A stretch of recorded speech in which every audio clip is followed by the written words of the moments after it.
বন্ধুরা আমাকে ফোনে পান না, আমি কম ইউজ করি, ইউজ না একবারই প্রায় করি না। আমার যারা থাকে তারা দেখি করে, আর প্রচণ্ড আননোন নাম্বার থেকে মেসেজ কল টল আসে, ফলে সব হোয়াটসঅ্যাপে চেক করা যায় না। হয়ে যদি জোট করার সদিচ্ছা থাকে হোয়াটসঅ্যাপে একটা টেক্সট করে দিলে জোট হয় না। দেশ গঠনের যেখানে প্রতিনিধিত্ব করতে যাব সেখানে যেভাবে নওশাদ যখন প্রথম সভাপতি আলিমুদ্দিনে গিয়েছিল, যেভাবে বারবার তাদের ডাকাতে তাদের জায়গা নির্দিষ্ট করে দিয়াতে আমি গিয়েছি বা আমাদের দল গিয়েছে, সেটা আমরা বুঝিয়ে দিয়েছি যে আমরা জোট করতে বদ্ধপরিকর। সোজা কথায় বললে তাহলে জোট ভাঙার দায়টা কার? সর্বপ্রথম দায় কংগ্রেসের, দ্বিতীয় দায় আলিমুদ্দিন স্ট্রিটের।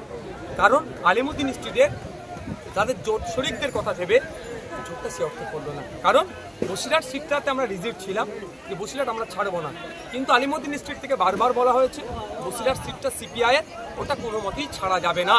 বারাসাতটা ফরওয়ার্ড ব্লকে সেটা ছাড়তে পারলেও বসিরহাটটা ছাড়া যাবে না। কারণ তারা সর্বভারতীয় স্তরে সিপিআইয়ের সাথে তাদের নাকি জোট আছে, হ্যাঁ আছে, অনেক কথা বলেছে।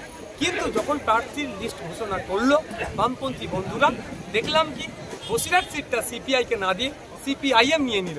এর থেকে বোঝা যাচ্ছে জোট করার অনিয়া কাদের মধ্যে ছিল। কিন্তু ছন্দে ছন্দে আপনার নামেই গতকাল মিটিং থেকে এই যে জোট না হওয়ার জন্য দায়ী করলেন মোহাম্মদ সেলিম, কি বার্তা দিচ্ছে? বলতে তার ট্যাক্স লাগে না, অসত্য কথা বলতে তার ট্যাক্স লাগে না, সে বলে যাচ্ছে। যদি অসত্য কথা বলতে ট্যাক্স লাগতো তাহলে এত কথা বলতো না। আগামী দিনে কি ওনাকে জিজ্ঞাসা করবেন নওশাদ সিদ্দিকী ওনাদের সাথে কতবার বসেছে এবং জিনিসটাকে মিনিমাইজ করার জন্য, জোটটাকে এগিয়ে নিয়ে যাওয়ার জন্য নওশাদ সিদ্দিকী লিবারের ভূমিকা পালন করেছে। ভলিবল, আমি যেহেতু প্লেয়ার, লিবারের শব্দটা জন্যই বললাম। লিবারও হচ্ছে সব থেকে কঠিন কাজ। অপোনেন্ট থেকে যত অ্যাটাক করবে লিবারকে তত ভালো দিতে হবে। একটু বল খারাপ হলে সেটারের হাতে না গেলে সবাই মিলে খেঁচাখেঁচি করি আমরা, তো লিবারও ভূমিকা পালন করেছি, তাও হয়নি। শেষে দেখছি যে এই বাংলাকে বাঁচাতে হবে। বিজেপি তৃণমূলের হাত থেকে বাংলাকে বাঁচাতে গেলে নিজে এখন ইউনিভার্সাল হয়ে গেছে, নিজে লিবারও, সেটার, অ্যাটাকার, ব্লকার ইউনিভার্সাল হয়ে গেছে। আপনাকে কি ডায়মন্ড হারবার থেকে দাঁড়ানোর কোন শর্ত দেওয়া হয়েছিল? দেখুন, কে শর্ত দেবে, সেই শর্ত মেনে আমাকে দল তো চলে না। আমরা তো কোনো দলের শাখা সংগঠন নয়, বা কোনো ফ্রন্টের মধ্যে তো, এই লেফট ফ্রন্টের মধ্যে তো আইএসএফ নয়।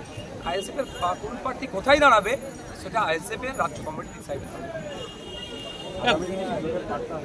দেখুন, আমি তো এখনো বললাম, আজকেও স্টেজে বললাম, বিজেপি তৃণমূলের বিরুদ্ধে লড়াই করার জন্য সর্বোচ্চ আমরা রেডি আছি।